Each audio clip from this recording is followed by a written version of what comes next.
Hello माँ, मैं सूरज बोल रहा हूँ। कैसी हो माँ? मैं ठीक हूँ बेटे। ये बताओ तुम और बहू दोनों कैसे हो? हम दोनों ठीक हैं माँ। आपकी बहुत याद आती है। अच्छा सुनो माँ, मैं अगले महीने इंडिया आ रहा हूँ तुम्हें लेने।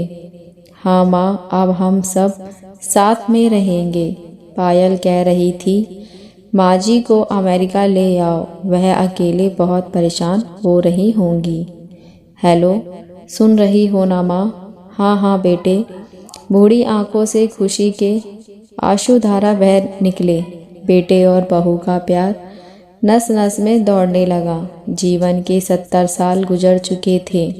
सावित्री ने जल्दी से अपने पल्लू से आंसू पोंछे और बेटे से बात करने लगी। पूरे 2 साल बाद बेटा घर आ रहा था।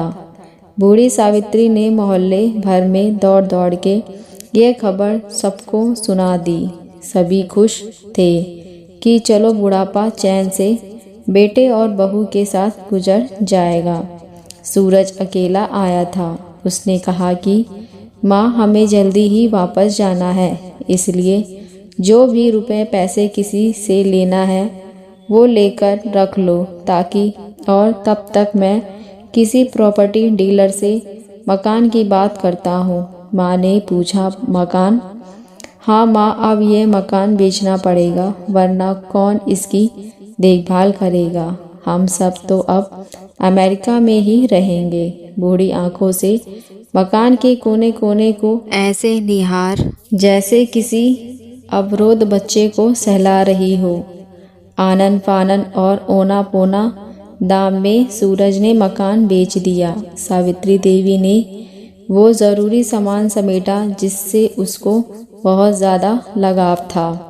सूरज टैक्सी मंगवा चुका था। एयरपोर्ट पहुंचकर सूरज ने कहा, माँ तुम यहाँ बैठो, मैं अंदर जाकर सामान की जांच और बोर्डिंग और वीज़ा का काम निपटा लेता हूँ।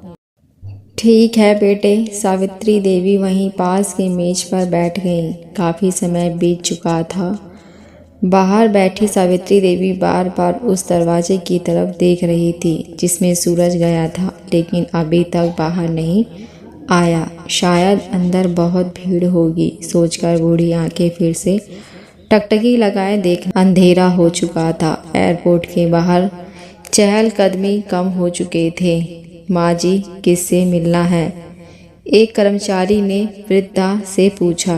मेरा बेटा अंदर गया था टिकट लेने, वो मुझे अमेरिका लेके जा रहा है।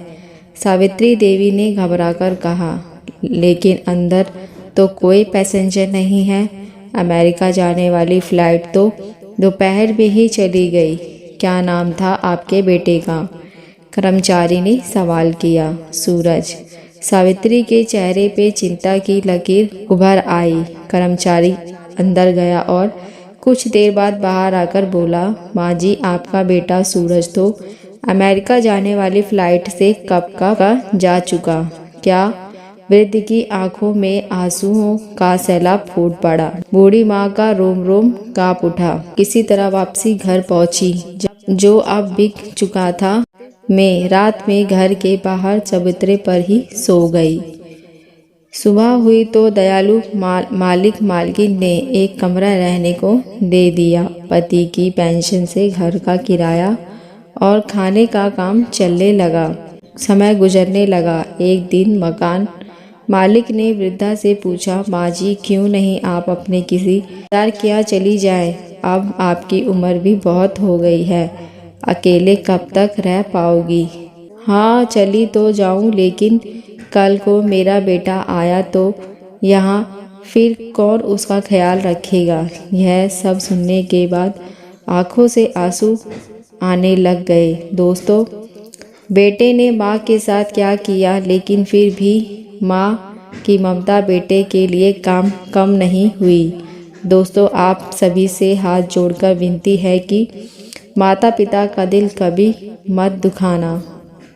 यह कहानी आपको कैसी लगी मुझे कमेंट करके ज़रूर बताएं। अगर आप हमारे चैनल पर नए हैं तो मेरे चैनल को सब्सक्राइब, लाइक, शेयर करना ना भूलें। धन्यवाद।